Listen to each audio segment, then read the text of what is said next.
leader on state and national issues and a tireless fighter for New York and for Western New York. Since his election to the Senate in 1998, Senator Schumer has made improving New York's economy his top priority, bringing affordable air service to upstate New York and the Hudson Valley. He was the author of legislation on eliminating barriers that delay low-cost generic medications from entering the marketplace, and he led the charge to make college tuition tax deductible.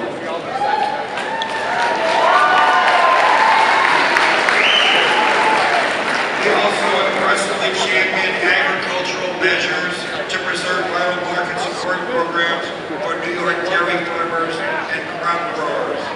Senator Schumer serves as vice chair of the Democratic Conference, the number 3 position on the Democratic leadership team, and as the chairman of the Senate Rules Committee, which oversees federal elections, voting rights, campaign financing, and the operation of the Senate complex. In 2010, he took on an expanded role in the Senate as chairman of the Democratic Policy and Communications Center. The senator also sits on the Committee of Banking, Housing and Urban Affairs, the Judiciary Committee, where he is chairman of the Subcommittee on Immigration, Refugees, and Border Security, and the Joint Committee on the Library. Ladies and gentlemen, please join me in welcoming United States Senator Chuck Schumer.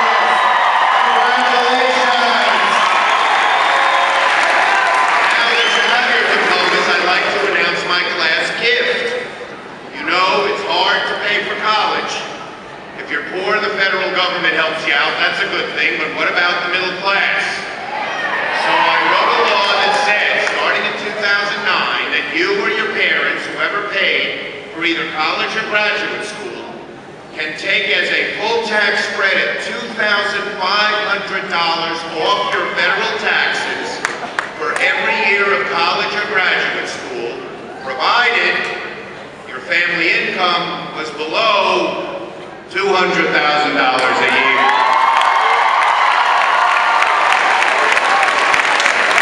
For those of you who live below $200,000, make sure you or mom or dad take that tax credit. It's a lot of money, and 30% of the people who are entitled to it didn't take it last year. You can also file retroactively. In other words, it's been in existence 3 years. You can file a form with the IRS and get the last 3 years back. That's $7,500. It's a lot of money, so don't forget. Now, for those of you who come from families who make over $200,000, God bless you.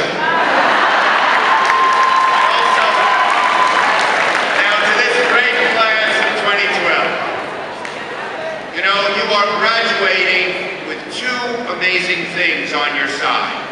You're graduating from Buff State, one of the finest institutions of higher learning, not just here in Western New York, but in New York State and our country.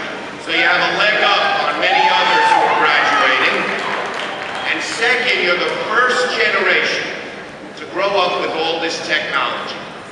In 1988, some of you may have been born that year, that was the first year the word internet was ever used. There were no Google and no cell phones and no text messages and no Facebook and no LOL. In 1993, when some of you started kindergarten, the World Wide Web had 12 websites on it. That's it. Now it's got 13 billion. And you know, your parents, your teachers, me, we, the older generation, we try to get used to all this technology, but it's hard for us. But you were born into it.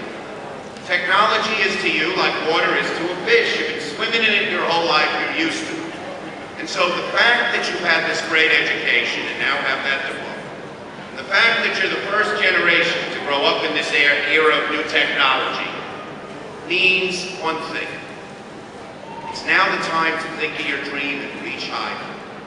Then, reach deep down inside yourself, see what you're made of. My advice to the class of 2012 is simple. Go for it. Now, sometimes you'll make the wrong choice, but if my life is any indication, you'll pick yourself up, dust yourself off, and move forward. But if you make the right choice, a lot of hard work, and a little luck, and some prayer, your life will be enriched forever. Now, I learned these lessons myself. When I was seated at graduation from college, as you are today, I had just learned that I had won a scholarship to travel all around the world, all expenses paid for a whole year. Wow, for me this was the opportunity of a lifetime. I had never been out of the country before.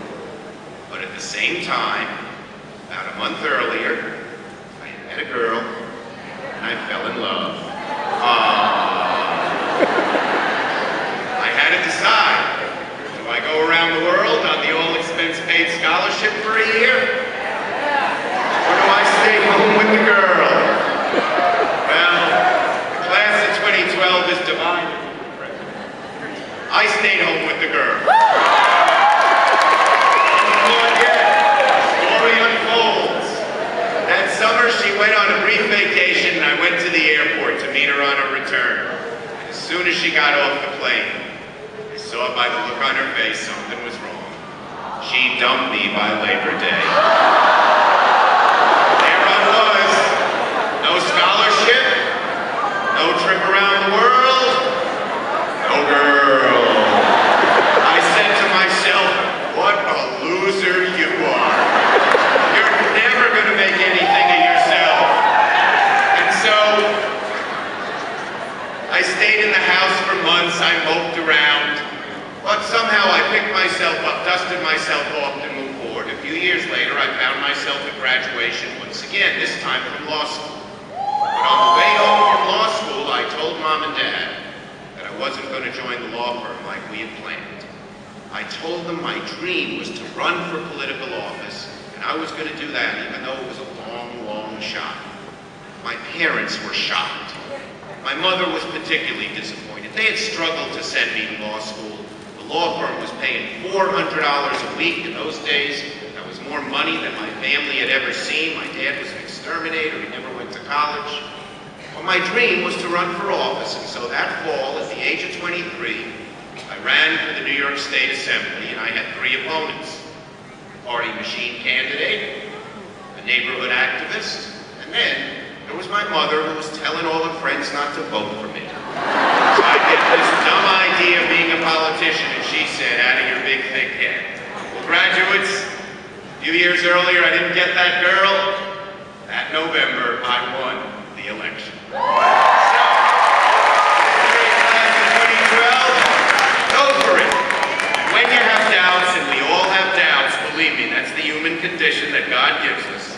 Maybe you'll remember a few lines from this poem by Rudyard Kipling called It. He wrote it to his son over 130 years ago, but it's relevant to every daughter and every son of this great class of Upstate 2012.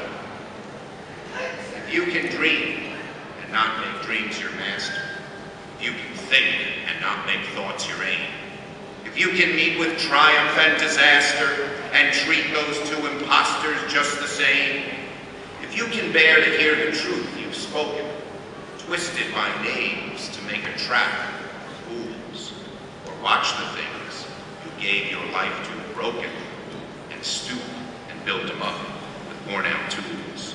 If you can make one heap of all your winnings, and risk it on a turn of pitch and toss, and lose, and start again at your beginnings, and never breathe a word about your loss. If you can force your heart and nerve and sinew to serve your turn long after they are gone, and so hold on when there is nothing in you except the will who says to the